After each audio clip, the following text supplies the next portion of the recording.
Le circuit de Nevers-Manicourt accueillait la 5e épreuve de la saison du championnat de France Superbike le week-end du 30 juin et 1er juillet.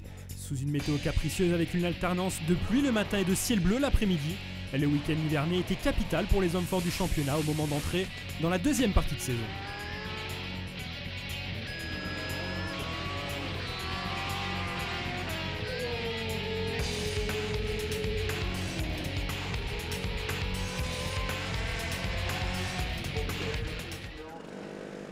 On débute avec la 125 Moto 3, la catégorie des petites cylindrées. Samedi, lors des qualifications, Jules Danilo a réalisé la pole position, sa 3e de la saison en 1:51.841. 55 millième de mieux que Robin Hahn, deuxième, qui a pourtant été contraint de faire l'impasse sur la journée du vendredi en raison de la fin des épreuves du BEPC.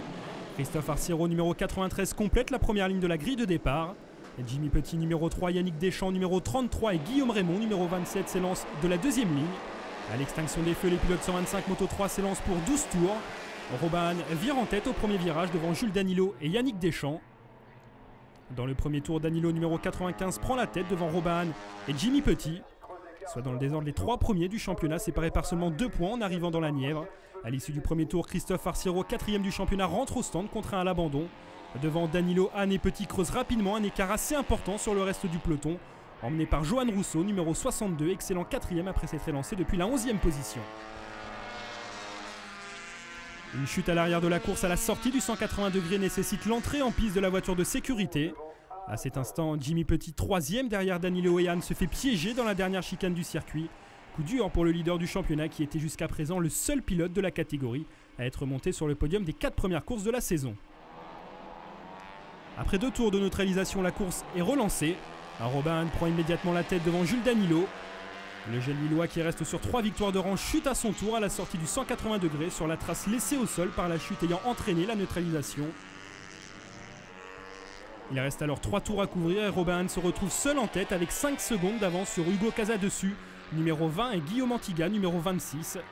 Dans les 2 derniers tours, Robin Hahn possède une avance considérable de près de 9 secondes sur un groupe de 5 en bagarre pour les 2 dernières places du podium, avec Antiga, Casadessus, Raymond et Castillon Giovanni. Au final, Robin Hahn l'emporte, son 2e succès de la saison après Le Mans. Pour les 2 dernières places du podium, la bagarre a été intense dans le dernier tour et c'est finalement Guillaume Antiga qui termine 2e sur sa 125 de temps, devant Hugo Casadessus, 3e. Je sais pas qui c'est, il y en a un qui a vidangé dans le 180, donc il y avait plein d'huile toute sur la trajectoire, donc on a mis le safety car pour qu'il puisse mettre du sable, tout ça, et dès qu'on est sorti, moi je suis passé devant Jules au droit d'Estoril, et je suis passé donc dans le sable mais vraiment doucement, et la moto est partie dans tous les sens, j'ai failli tomber, et à mon avis comme j'étais déjà parti un peu, il a dû vouloir forcer pour me rattraper, et là c'était pas possible que ça tienne plus que ce que j'étais déjà, donc... C'est dommage parce que ça aurait pu faire une belle bagarre, c'était déjà une belle bagarre depuis le début de course, c'était pas facile pour moi, mais je suis super content, quoi. Et très belle opération au championnat, donc avec la chute de Jules Danilo et également celle de Jimmy Petit. Ah bon? J'étais pas au courant que Jimmy était tombé, mais c'est vrai que ça fait une bonne opération. C'est dommage pour eux parce que ça enlève un peu de suspense, mais bon, forcément je suis content. A noter la très belle 2e place du pilote de Montauban, Guillaume Antiga, 14 ans, dont c'est le premier podium en championnat de France après 5 saisons passées en Espagne dans les catégories 50 et 80 cm3. J'ai eu un avantage de passer premier dans le dernier tour, premier du groupe, et la moto marchait assez bien dans la ligne droite, donc j'ai pu conserver cette avance, et Casadessus m'a passé dans la Délaïde, j'ai pu le recroiser, et donc après j'ai essayé de fermer les portes. Dans le dernier virage, il m'a doublé, j'ai réussi à recroiser, et j'ai réussi à garder ma place et à finir 2e. Au classement général, Robin Hahn est le grand bénéficiaire de cette 5e course de la saison. Le pilote de Thonon-les-Bains reprend la tête du championnat avec 23 points d'avance sur Jimmy Petit et 24 sur Jules Danilo. Créé en 2007 à l'initiative de la Fédération française de moto, le trophée 600 Pirelli est destiné à promouvoir les jeunes pilotes français ayant fait le choix de la filière 4 temps. Fernand Dieudonné, président de la commission nationale de vitesse, et Pascal Seurat, directeur de la compétition chez Pirelli, nous expliquent les raisons de la mise en place de cette catégorie il y a 5 ans. On avait à ce moment-là une filière de temps, mais vu le gabarit que prennent maintenant les jeunes, c'est dit voilà, suivre un garçon qui fera 1m90 dans 3 ans sur un 125, il faut absolument créer une filière parallèle qui aille vers le 4 temps, vers le superbike, enfin vers le super stock, puis vers le superbike. L'exemple de Loris Boise, par exemple, qui lui fait 1m95 ou 92. Donc on s'est rencontré avec Pirelli, avec qui nous étions déjà partenaires, et on a phosphoré un petit peu. Et on a eu cette idée de lancer, moi j'avais une volonté de lancer quelque chose, mais il fallait trouver des moyens, et donc Pirelli s'est associé à nous pour trouver les moyens. Et en plus il y avait une réalité de la marque, puisque le Super Stock, le Superbike et le Super Sport est en Pirelli. Donc en plus, ce qui permettait d'avoir un lien avec le mondial pour pouvoir y mettre nos pilotes. C'est une volonté de la société d'essayer d'aider à sortir des jeunes talents. Et ça nous sert également à promouvoir la qualité de nos produits. Et aujourd'hui, on ne regrette vraiment pas d'avoir fait ça. La compétition marche bien, les grilles sont pleines. Apparemment, les jeunes sont satisfaits et des produits et des courses qui sont très animées. Et voilà, on ne regrette absolument pas d'avoir créé cette formule avec la fédération. Et de ce fait, on a renouvelé une première fois le contrat et on l'a renouvelé à nouveau pour les 3 années à venir. Donc pour les années 2013, 2014 et 2015, la formule va être renouvelée. Les 3 meilleurs représentants du trophée junior Pirelli sont récompensés en fin de saison par une wildcard lors de la manche du championnat d'Europe 600 Superstock à Manicourt. Oui, absolument. Ça, c'est une initiative. Alors, il y avait une double initiative. La fédération payait l'engagement de 2 wildcards, les 2 premiers du championnat en fin de saison. Est venue se greffer là-dessus l'initiative de Pirelli qui a été de dire, voilà, on va engager les 3 premiers du trophée dans la dernière course de l'année où sont engagés également les 3 premiers du trophée allemand, anglais, italien, pour essayer d'avoir, je dirais, une confrontation un petit peu internationale. Donc cette année ça se percute. L'année dernière c'était Portimao, donc nous on avait nos 2 wildcards à Manicourt, puis les 3 wildcards à Portimao. Là ça se percute, donc il y aura 3 wildcards ici intégralement, donc ils seront totalement pris en charge en pneumatique, en droit d'engagement. Depuis sa création en 2007, quel bilan tire la FFM de cette filière 4 temps ? Bah écoutez, c'est simple, hein. Je crois qu'il est assez facile de tirer un bilan, c'est de regarder ceux qui sont allés à l'international. Certains n'ont pas pu continuer faute de moyens parce qu'on ne pouvait pas les soutenir totalement, mais regardons les premières lignes dans les catégories Super Sport et Super Bike ici, on y retrouve des garçons qui viennent de la Pirelli. Tous les 2 vice-champions de la catégorie en 2007 et 2008, Axel Morin et Étienne Masson sont devenus des pilotes de pointe en Super Sport après avoir débuté en trophée 600 Pirelli. C'est une très bonne formule pour pouvoir entamer le championnat de France, aussi bien financièrement que pour la découverte des circuits et pour pouvoir préparer les saisons à venir en Super Sport. Quels sont les avantages de cette catégorie ? Les avantages au niveau de la compétition, ce qui est intéressant, c'est que tous les pilotes roulent avec les mêmes pneumatiques, donc il n'y a pas trop de différence au niveau des motos. Les motos ont un règlement assez stock, donc financièrement assez accessible. Voilà, donc après, ce qui donne un plateau assez homogène. C'est des bonnes motos qui ne coûtent pas excessivement cher à l'achat. Il n'y a pas grand chose à mettre pour être devant sur les motos. Donc c'est clair qu'il y a un bon rapport qualité-prix et voilà, en trophée Pirelli, il n'y a pas grand chose à mettre pour être devant, quoi. Thibaut Bertin, numéro 8, vainqueur à l'Édénon, a réalisé la pole position du trophée 600 Pirelli en 1:46.419. Le pilote du JLD Racing est accompagné sur la première ligne par Hugo Clerc et Kevin Jacob, numéro 48. Sur la deuxième ligne, Florent Tourné devance Maxime Cudeville, numéro 9, et Kevin Zalaï, le vainqueur des 3 premières courses de la saison, qualifié seulement en 16e position. Anthony Dumont et Gabriel Ponce sont plus loin sur la 3e ligne. 12 tours sont au programme de cette course 600 Pirelli. Thibaut Bertin prend le meilleur envol devant Hugo Clerc. Au freinage de l'épingle d'Adélaïde, derrière Bertin, Hugo Clerc rétrograde en 4e position, doublé par Florent Tourné, numéro 30, et Kevin Zalaï, numéro 90.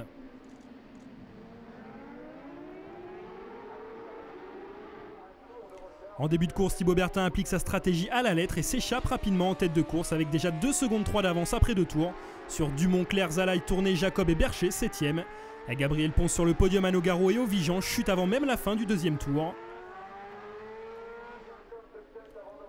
Après avoir mené un rythme soutenu lors des 3 premiers tours de course où il a compté jusqu'à plus de 2 secondes d'avance, Thibaut Bertin est rejoint au 5e tour par le groupe de chasse composé de Dumont, Clerc, Zalaï et Jacob.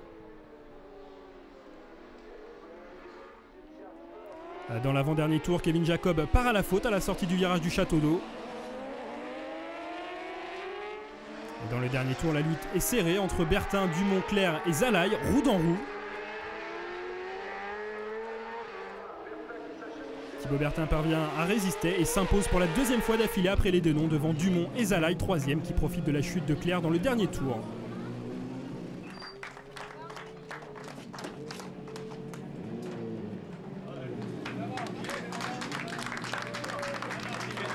Au deuxième tour, j'avais déjà 2 secondes d'avance. Puis bon, je me suis rappelé qu'il fallait jouer à la sécurité, qu'il fallait calmer le jeu. Donc j'ai évité de trop prendre de risques et tout. Donc le groupe est vite revenu derrière moi.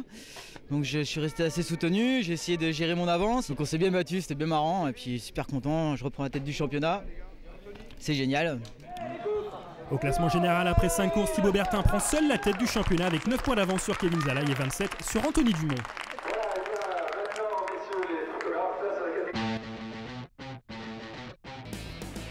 Leader du classement général à mi-championnat avec 86 points d'avance, Grégory Leblanc est bel et bien l'homme fort de la catégorie Super Sport cette saison. Vainqueur héroïque de la deuxième manche à l'Édénon à la mi-juin, moins de 3 semaines seulement après s'être fracturé le péroné de la jambe gauche. Le pilote officiel Kawasaki se déplaçait encore en béquille à Magny-Cours au moment d'aborder la deuxième partie du championnat. L'occasion de faire le point sur son état physique et la suite de sa saison. J'ai eu 15 jours de récupération où j'ai vraiment travaillé avec le kiné pour me remettre de ma jambe comme il fallait. Donc bon, à savoir qu'ici ça tourne plus à droite qu'à gauche, donc c'est beaucoup plus facile pour moi qu'à l'Édénon. Je pense que je suis à 90% de mes capacités. J'ai plus mal quand je descends de la moto que sur la moto. Ou à l'Édénon, là, j'en ai vraiment chié, excusez-moi du terme, mais c'était vraiment difficile. De toute façon, tout le monde l'a vu à la fin de la course, j'étais vraiment sec. J'avais tout donné. On va enlever une vis qui traverse mon péroné et mon tibia, et donc là je vais pouvoir après commencer à travailler la rééducation, parce que là on fait que du drainage parce que j'avais un gros hématome.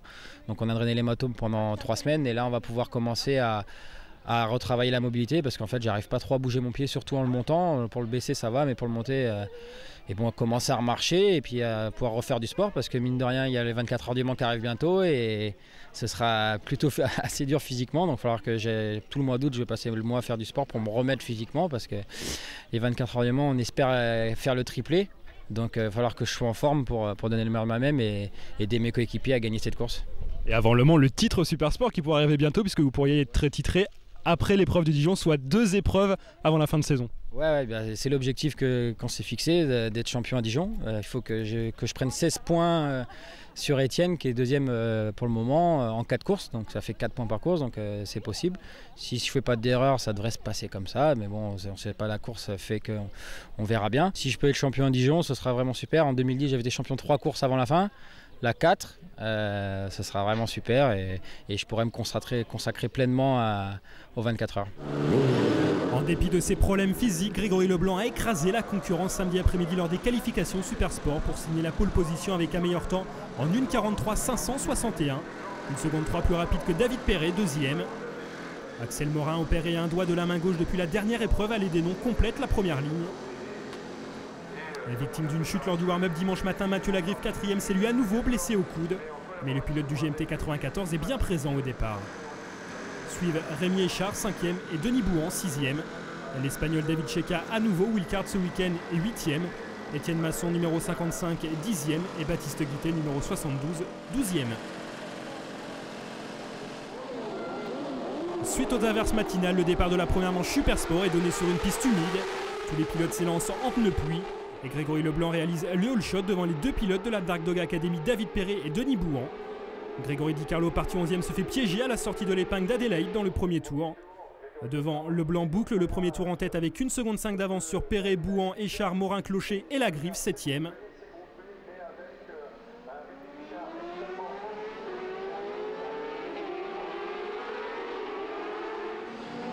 Le champion en titre Denis Bouhan s'empare du commandement dans le 3e tour devant Leblanc, Clocher et Lagriffe. Le quatuor de tête compte plus de 2 secondes d'avance sur Richard et Dury, 6e. Dans le 4e tour, Mathieu Lagriffe, 2e, remonte sur le leader Denis Bouhan. Michael Clocher, coéquipier d'Étienne Masson chez Up Racing, profite des conditions de piste pour se mettre en valeur et passe Leblanc. Peu avant la mi-course, Lagriffe s'empare de la première place et creuse rapidement l'écart sur Denis Bouhan et Michael Clocher en bagarre pour la 2e place. Dans le 8e tour, David Checa, qui venait de passer 4e devant Leblanc, part à la faute dans la courbe d'Estoril. Le leader du championnat, Grégory Leblanc, en difficulté avec ses pneumatiques, est désormais relégué en 5e position derrière Étienne Masson. Dans les 2 derniers tours, Lagriffe, pourtant blessé au coude lors du warm-up, gère son avance de près de 10 secondes sur le duo Bouhan et Clocher, toujours à la lutte pour la 2e place.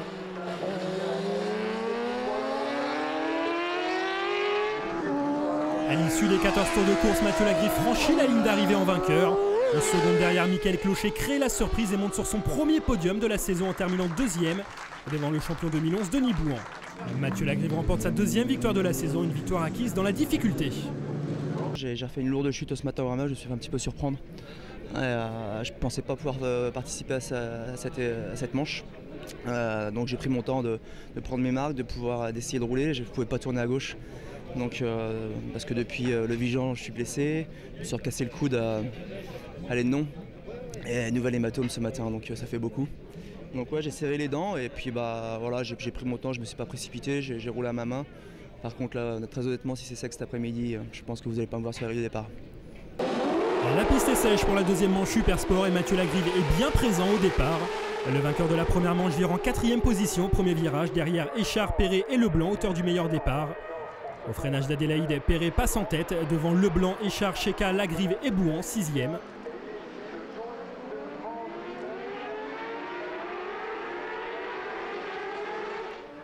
Leblanc boucle le premier tour en tête devant les deux pilotes de la Dark Dog Academy, David Perret et Denis Bouhan.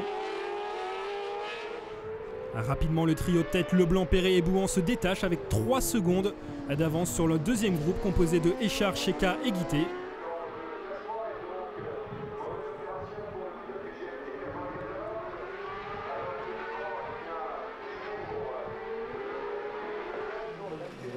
Après 4 tours, Mathieu Lagriffe, handicapé par sa blessure au coude, décide de rentrer au stand. À mi-course, Leblanc a pris le large sur Bouhan, passé en 2e position devant Perret.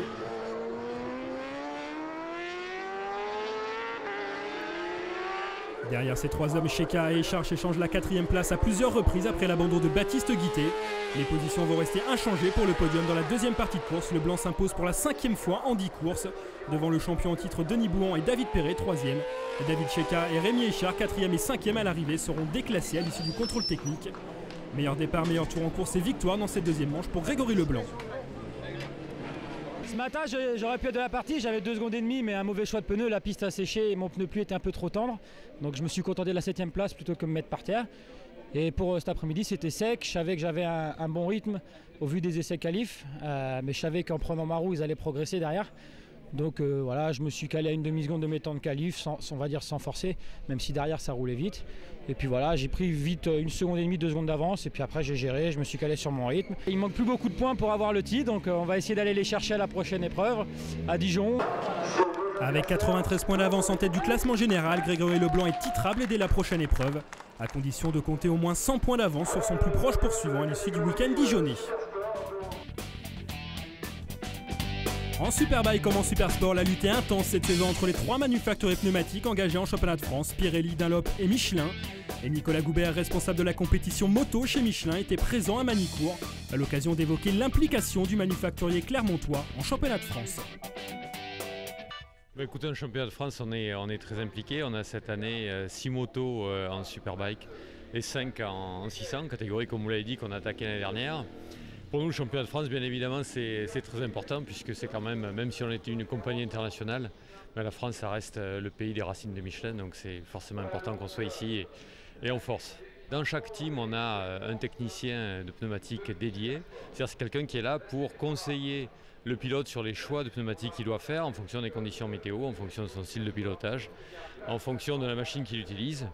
Et puis on met à la disposition donc, de chacun de ces teams, chacun de ces pilotes, un panel de pneus adapté aux conditions qu'on va rencontrer. Alors la saison a démarré, on va dire, lentement pour nous, pas aussi rapidement que ce qu'on aurait espéré. On a fort heureusement redressé la barre puisqu'on a remporté des victoires lors du dernier week-end à Lednow. Pour la 3e fois de la saison, la Kawasaki numéro 86 de Julien Dacosta est en pole position pour les 2 courses du dimanche. Sébastien Gimbert, 2e, a été le seul avec Dacosta à descendre sous la barre des 1,41 samedi après-midi lors des qualifications. David Muscat a hissé sa Ducati 1198 sur la première ligne à la 3e place. On retrouve ensuite la Suzuki de Vincent Philippe, 4e, la Kawasaki de Cédric Tangre, 5e, et la BMW de Guillaume Dietrich, 6e. A noter le forfait d'Anthony Delal touché à la clavicule et au sternum lors du warm-up. Le départ de la première manche est donné sur une piste séchante. Sébastien Gimbert est le plus prompt à s'élancer devant Dacosta. Suivent Muscat, Philippe, Marchand, Dietrich, Ginès, Tangre, Millet et Dos Santos pour le top 10.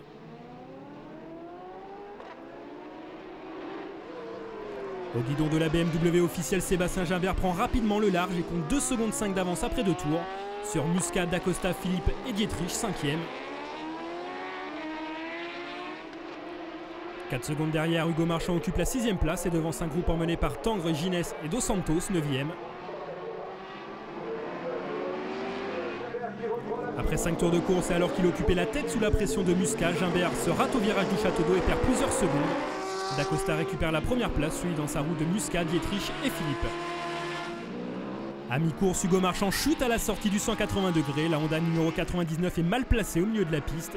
La course est neutralisée. Mais problème, la voiture de sécurité entre en piste derrière Sébastien Gimbert et devant Anthony Dos Santos, soit entre le 5e et le 6e, ce qui a pour conséquence de creuser un écart de plus d'1 minute entre les 5 hommes de tête et le reste du peloton.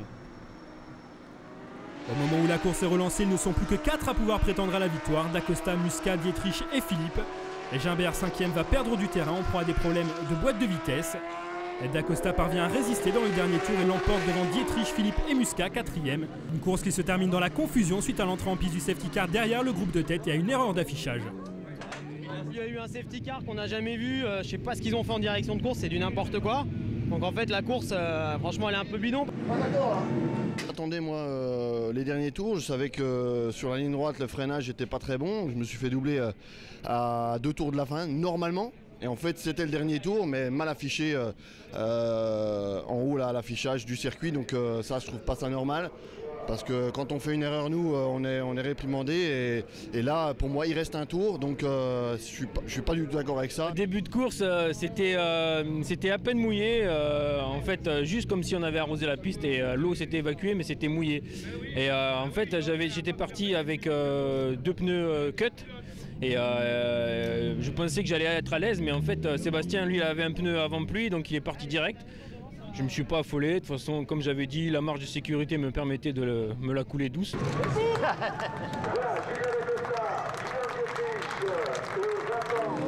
La deuxième manche Superbike à présent avec le départ en caméra embarquée sur la Honda d'Hugo Marchand.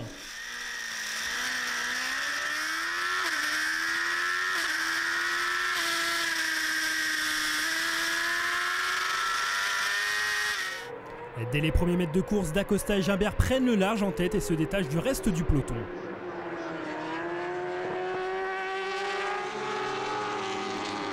Dans le troisième tour, la BMW numéro 7 passe en tête devant la Kawasaki numéro 86. Quelques instants plus tard, Vincent Philippe, 3e, part à la faute à l'entrée de la ligne droite des stands.